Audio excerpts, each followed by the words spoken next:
Each year, the closing of the Soo locks marks the official end of the Great Lakes shipping season. But not all shipping stops, and winter creates a problem for any vessel on the lakes: ice.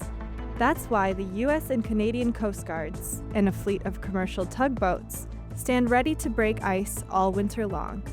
Retired Commander Eric Peace is Vice President of the Lake Carriers Association, but he spent 20 years in the U.S. Coast Guard, and for much of that time, he broke ice in the Great Lakes. The difference between the Northeast and the Great Lakes, as opposed to the polar ice-breaking mission, is the fact is that that's saltwater, and saltwater does not freeze as hard as it does here on the Great Lakes. And it also has tidal influence, which breaks the ice as the tide comes in and out. Here on the Great Lakes, we get ice and it stays. We started forming ice here December 13th, where it was impacting navigation. That ice has stuck around and grown even thicker. And then put 3 feet of snow on top of that up in Whitefish Bay, and you've got a real problem. When you have 3 feet of snow on top, there's a lot of friction on the hull, which slows the ships down and really limits their ability to break the ice. Heavy ice on Lake Superior delayed the start of the 2026 shipping season, trapping at least a dozen freighters in Whitefish Bay. And the 826-foot Lee Tregurtha got caught in the ice outside of Duluth Harbor and needed Coast Guard assistance to make it back to port. When ships can't move through the Great Lakes, it has an impact on the wider economy.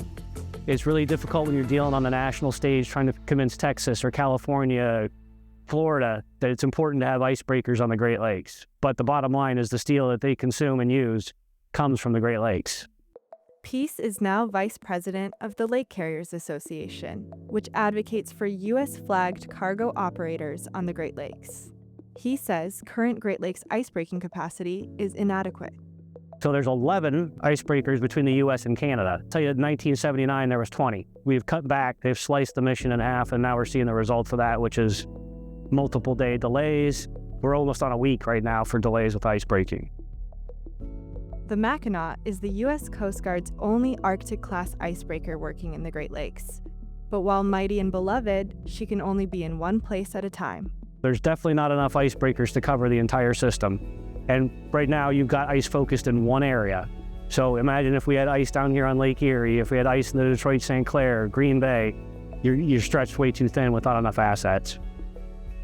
The Lake Carriers Association conducted a study a few years back that looked at all the delays that we had incurred over 3 ice seasons. And those results came back with the loss of 10,000 jobs and $2 billion in economic activity because of inadequate icebreaking. These steel mills have been sitting without raw materials since January 15th after the Soo locks closed. I mean, the bottom line is they can't operate their blast furnace. They have to shut it down.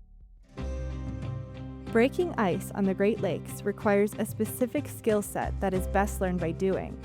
But Peace says retaining experienced service members is an ongoing challenge, especially with changing winter conditions. There's no substitute when it comes to operating in the ice but experience. So I would argue right now the Coast Guard does not have a good career path for icebreaking COs, commanding officers, or even any officer.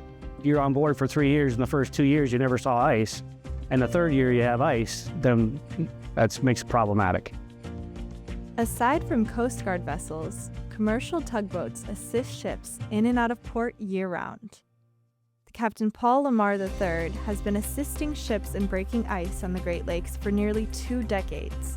He says Great Lakes tugs can weigh 200,000 pounds or more, have thick hulls, sharp bows, and can break ice that's several feet thick.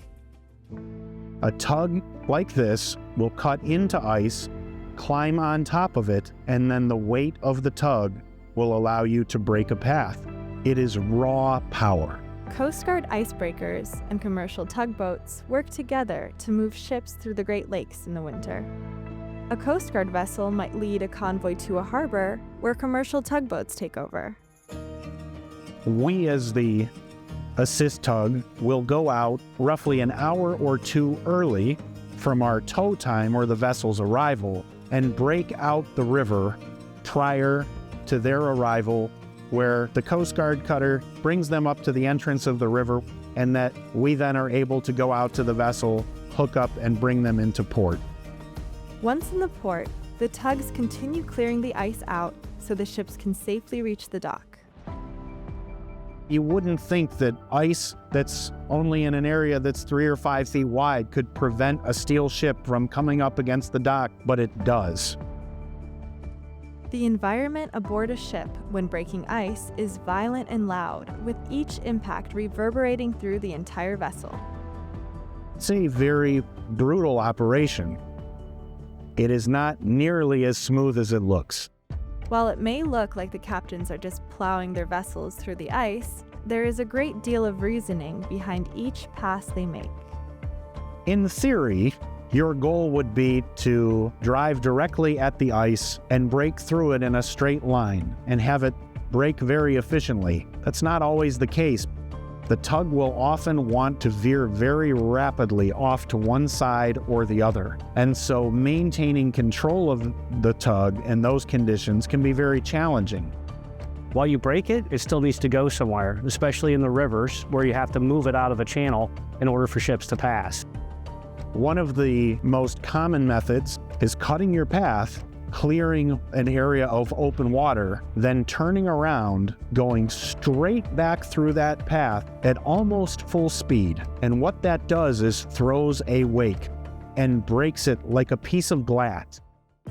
Massive ice sheets are constantly shifting and moving, which can trap a vessel or pile up into jagged masses called windrows. The windrows occur out on the big lakes. They're wind-driven plates. One plate rides over another and then provides a much larger chunk of ice there. They can get upwards of 8-10 feet tall. And that's one of the most dangerous times in the season, is when the tracks have been laid in the ice, but they're starting to give way because the shore ice is pulling off. That's when you get pinched. You get shoved out of the channel by those big, large plates that come across. And then that's really the scariest part. I think the biggest risk is the loss of propulsion in ice conditions, where it puts you in a situation of peril of either being overtaken by an ice floe, where the ice will literally climb up on the tug, and or if you are assisting a ship in ice conditions, you get stopped and the ship is still coming forward behind you. You have to get out far enough in front of them. You have to understand the conditions. And you just have to be prepared in case you have to get out of their way, because a 1,000-foot ship doesn't stop on a dime. Safety is paramount. It's a jarring endeavor, but as a captain who loves tugboats, who loves the Great Lakes, it's also a lot of fun.